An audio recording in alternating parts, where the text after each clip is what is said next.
Hey guys, today I'm going to tell you how to add debit or credit card to Apple ID on iPhone. If you're using any iPhone and you want to add debit or credit card to your Apple ID, so let's see how can you do that.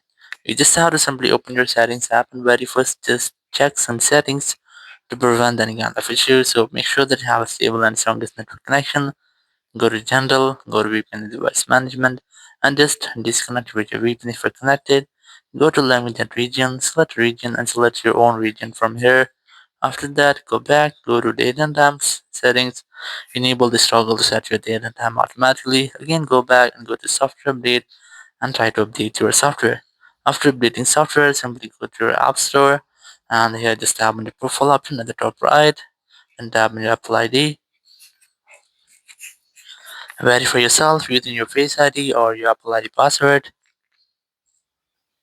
and then just tap on sign in option. And once you have signed in, you'll get your account settings.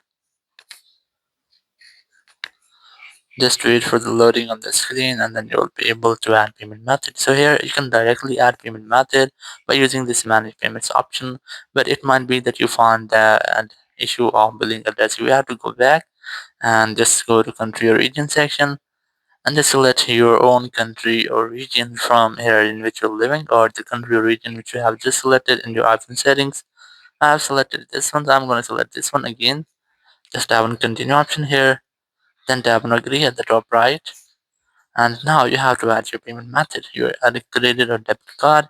You just have to add it here, then add your billing address, your phone number, your name, and after all, just tap on done option at the top right, and your credit or debit card will be successfully added to your Apple ID.